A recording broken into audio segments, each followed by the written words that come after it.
Bugün tarihi gün. Bugün hakikatta 7 gün.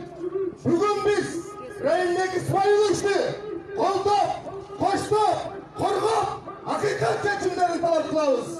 Hurmatlı tuğanlar, Reynek İsmail'işke başlandık. Başlandık. Başlandık. Başlandık. Başlandık. Başlandık. Bugün bardığımızın dilek maksatlarımız işe aşak. Bizdi bugün can Kırgızeli görüp bizden negizli maksat Reynek İsmail'iştin başlandığı çalıştık. Hakikat seçimlerini biz bugün kütüyoruz. Gene sunamıyoruz. Tuğanlar bizden programı boyunca hazır. Bulacaktan ama da böyle saltanat. O yol boyunca bugün işlerimizi başladık. Люди вот прибывают.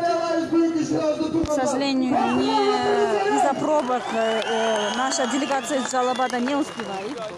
Есть большой поток народа, как вы видите. Просим вас онлайн поддержать нас, наши мотивы.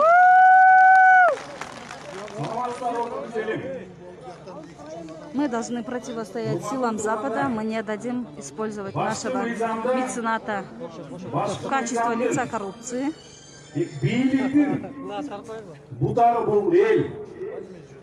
Тиги Фейсбукта, интернетте отырып алган 132 адам эмес, силер өзүңөр билесиңер.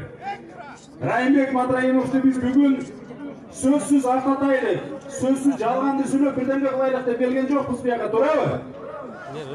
Биз аракет кылып, мүмкүнчүлүк болуп, бүгүнкү күнгө чейин унчукпай отурдук. Бул жалган эмес. Азыркы күнгө чейин Райымбек Матраимовду каматалып, буну артынан башка нерсеге жетейлик деп аракет кылды. Вот мы видим, как прибывает народ с левой стороны, а также с правой стороны дороги на площадь.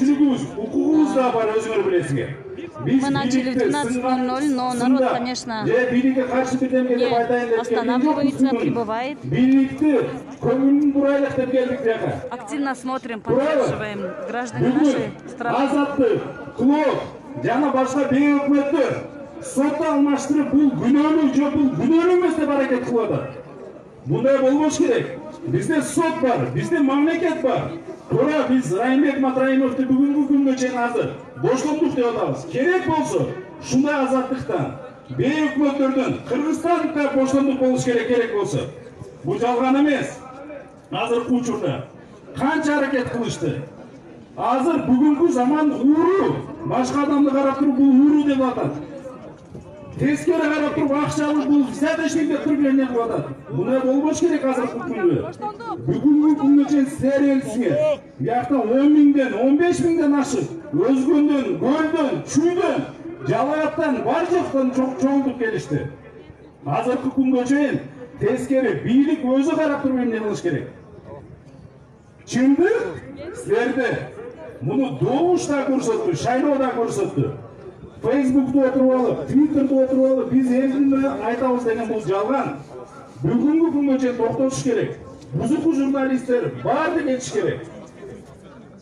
Керек болсо, азыркы күнгө чейин Райымбек Матраимовдун артынан башка ниеттермен башкасын өтөбүз. Кыргызстанга тынчтык болбосун деген аракеттер болуп атат.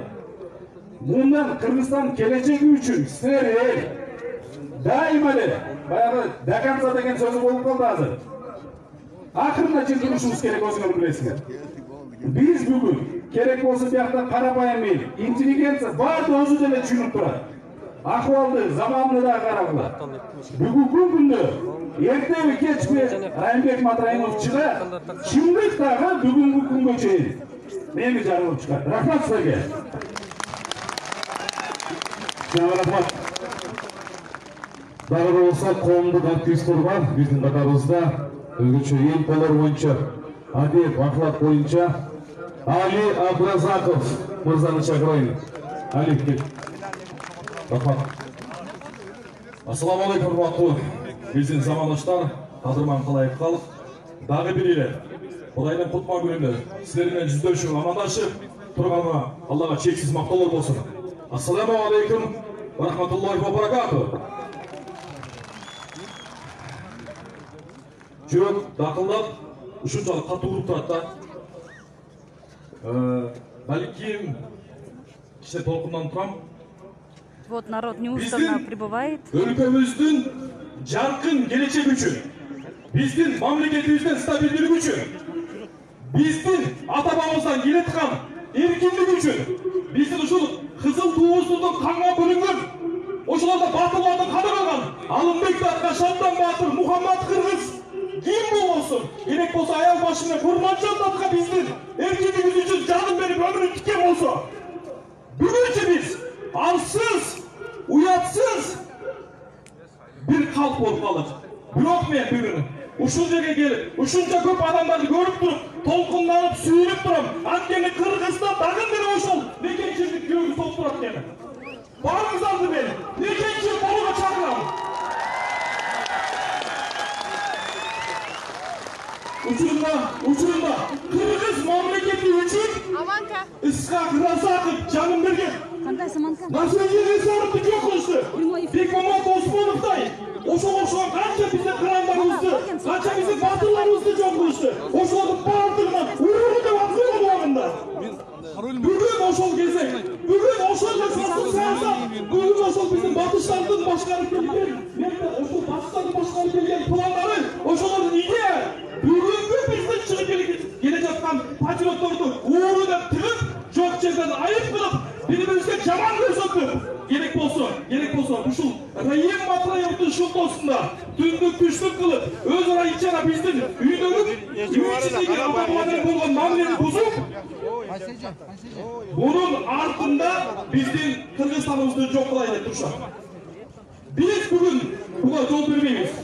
Кыргызстан жаштары буга жол бербейт. Кыргызстанда ошол намысы бар. Ошол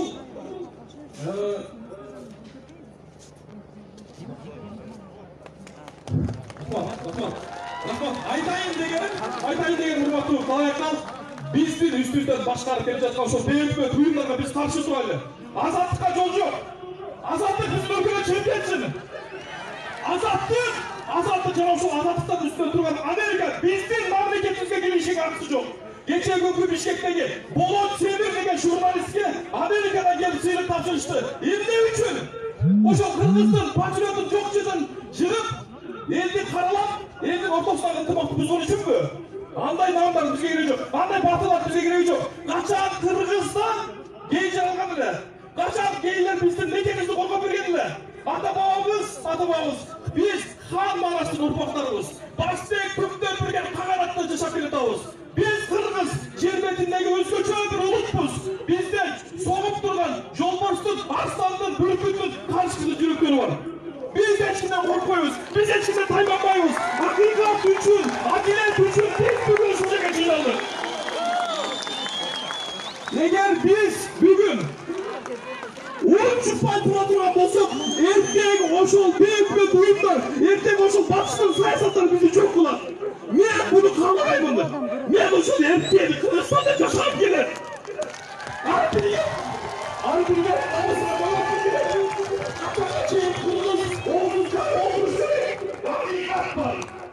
Azаттын bir sözü var.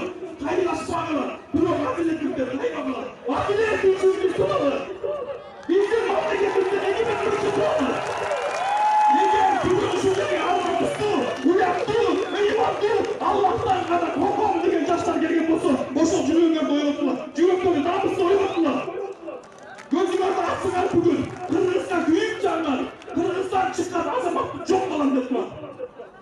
Eğer bugün de ушундай ынтымак менен, ушундай бириктик менен тура турган болсок, биздин мамлекетибиздин беделин түзө турган, биздин улутубузга, биздин динибизге шек жарака жеткире турган душмандарга биз жол бербейбиз. Biz murunku ilgerki zamandan kayıp barmayız. Kurmançağın Datka'nın ballarının kanday oruslara salıp birgin bozdu. Balar gana balar. Biz bu kadar olmalıyız. Biz erkin Kırgızstan işimiz. Eğer bizden daha bir yere kaydalayın. Mamleket üçün. Mamleketin erkinliği üçün. Celbirek yapılan yerimiz üçün. Biz bugün hakikaten takasız olmalıyız. Raimbek Matayevovga boshlandik.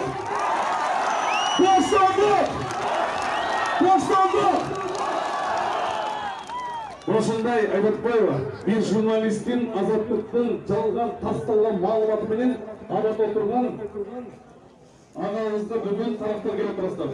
Алайда мен азыр микрофонның сөзі Азаттықтың журналистердің жасалма идеясы жөнінде жана 700 миллион ақша сауға келетін тиісті Исраилов Илимбек мырзаға кезек берейік. Ішке шаманы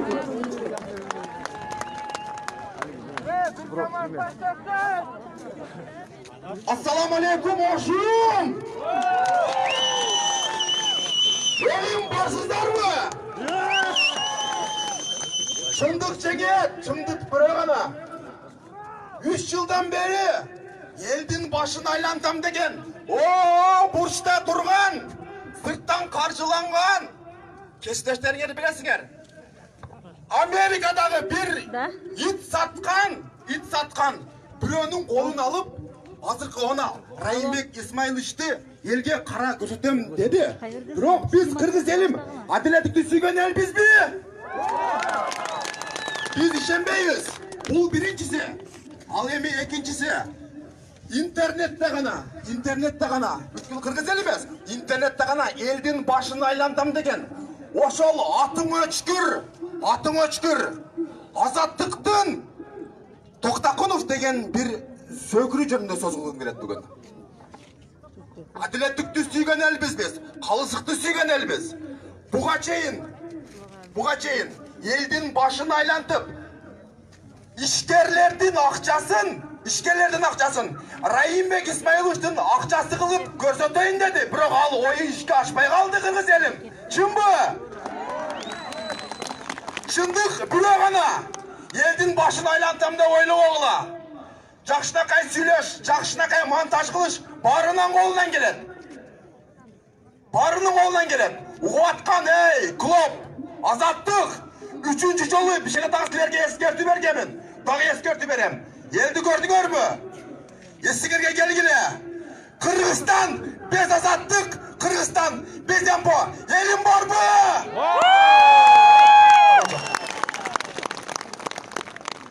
İsmail Батырбек атындағы фонду көптөгөн жакшылыктарды, кайрымдарды кылып келет. Андыктан мен сөздүм İsmail Ata fondunun ıhtiyarçısı fondun жалпы işmeyendigi жөнүндө сөз алып калган Матеев Турусбек мырзага кезек берейин. Жекелишке мырза. Ассаламу алейкум. Оштук туугандар. Биз бүгүн чындык үчүн чыктык. Мен фонд İsmail Ata'nын ишмердүүлүгү жөнүндө айтайын десем, Кыргызстандын ар бир жараны билет. Фондун ишмердигин айта турган болсоң, өтө көп. Biz geçke oturup fondun işmediğini aytsak da bizge vakit jetmeydi. Biri men kıskaça aytıp koyayım. Tuğanlar, bu jaktan, on jaktan bizge Raimbek Ismailovичтің koldoçuları gelip koşuyordu. Bir kolça arkasını ayrıca. Raimbek Ismailovичтің koldoçuları ağırlık. Ya bunu gördüğünüz koştu olsa biz batmaya çalışıyoruz. Bizge günlük çalışıp Raimbek Ismailovичтің koldo komitetine koşulaydı dep. Kırgızstan'da 7 burcudan бүгүнгө чейин bizge kaptardı жазып özünün жүрөгүндө болгон oyun айтып атышат. Ben айтайын, İsmail Ata Kayrımdılık fondu açılganга чейин эле Raimbek Ismailovич kayrımdılık işlerin kılıp gelgen. Andan keyin Raimbek Ismailovич fondu tuttuydu. Bizge koşuğun karapayın ballardan ıhtiyarcı toptodu. Mına biz Raimbek Ismailovич bilen kayrımdılıkka muhtaç bolgon adamların ortasında köpürü olduk. Ben sizlerge bir primer aytayım. Bizde Жалауатта Базар Коргонго biz iş sapar менен барып калдык фонддон. Biz барганда ошол bir эже өзүнүн жолдошу өтүп кеткен экен, 2 баласы бар экен. Bizge bir balamı деп пешени суроосу орус деп bizge кайрылган.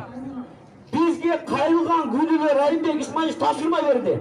Баргыла ордунан көргүлө dedi. Biz түнү менен Жалауатка бардык. Жалауатқа барып біз ошол эжени көрүп, ошол эженин сурос печенисине жардам берди. Операция кылып келди биринчи баласы. Анан кийин уялып атам деп дагы чалды. Турушбек, киним уялып атам.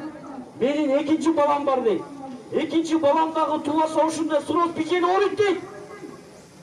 Bir эженин эки баласы менен оорукчан, түшүнүп атасыңарбы? Мен кечене биринчисине жардам алып Райымбек Исмаиловичке айттым. Экинчисин кантип айтам деп уялып кире албай атып кирдим акыры. Райымбек Исмаиловичке айттым, сиз барган ташманы биз көрдүк, биздин кытарчылар. Жардамыңыз жетти. Бирок ошол эженин экинчи баласы дагы ооруйт экен сироз печени менен. Ошону дагы жогото албайчы десек, бар деди. Жардам бергиле деди. Ошону дагы жардам берди. Жардам бергенде экинчisi дагы барып Турцияга операция кылып келди. Мына мен көрдүм аны. Мына Кудай акыбыра. Эми элестетпиле, бул дагы иш эмес. Жанакы эженин эки баласы оорукчан болгондон кийин эми үйдөгү турмуш шарты силер көргөнмесиңер да. Үйдөгү турмуш шарты ушундай начар экен. Чатырынан суу түшөт экен, ремонтту такыр болуптур. Анан мен Райымбек Исмаиловичке 3-чү жолу кирдим. 3-чү жолда кирип айттым. Ошо экинчи баласын айыгып келишти.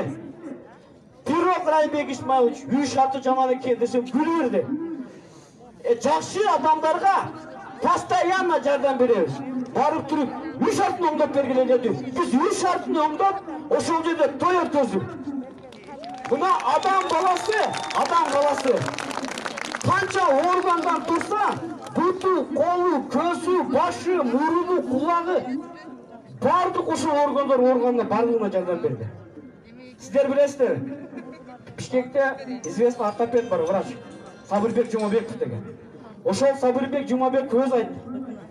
Жылына 300дөн ашуун балдарга протезин, дарысын, операциясын төлөп кылып келет, бирок айтпачу берет.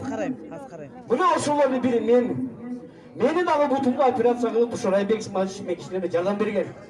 Бүгүн мен карап тура албадым. Bir тараптуу жамандап, bir тарап Райымбек Исмаиловичти колдоп келди.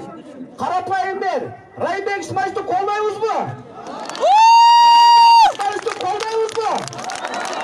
Карапайымдар кимди колдойт? Райым Исмаилович. Карапайымдар кимди колдойт? Дагы бир жолу билишсин ошо үч топтор. Карапайымдар кимди колдойт? Райымбек. Чоң рахмат. Алган колдон берген кол жакшыраак дейт. Дагы айтабыз. Берип атат, баса дагы жаманатты кылып келдик туугандар. Мен эми азыр ошол пандемия учурунда Исмаил Матраев атындагы фонду кандайчалык деңгээлде жардам берсе, ошол боюнча сөз дзюдо боюнча башкы машыктыруучу жаш спортсмен Илимбек Абдокоровду чакырам. Assalamu alaikum, урматтуу кыргызстандыктар. Ош сергеси. Сол жакта да дагы Райымбек Исмаиловичтин колдоочулары келатат. Ушуларга да бир кол чалып койсоңуздар.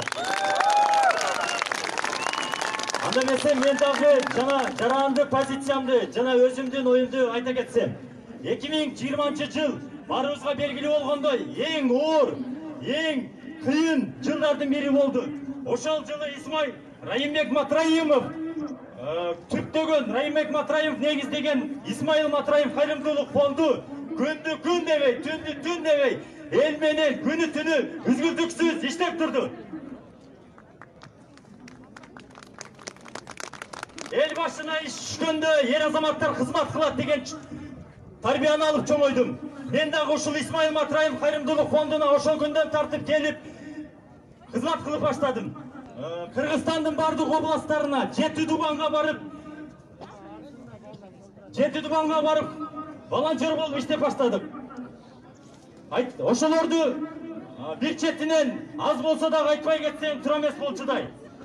Айта кетсем эң алгачкылардан болуп Кыргызстандын бардык областтарында эң биринчи март айында Кыргызстанга өзгөчө абал киргенде, карантин киргенде элибизде продукталар жетишпейт болуп жатты. Ошол мезгилде биринчилерден болуп Исмаил Матраимов кайрымдуулук фонду продукталарды Кыргызстандын бардык областарында текши тергеп жатты. Ошого коллега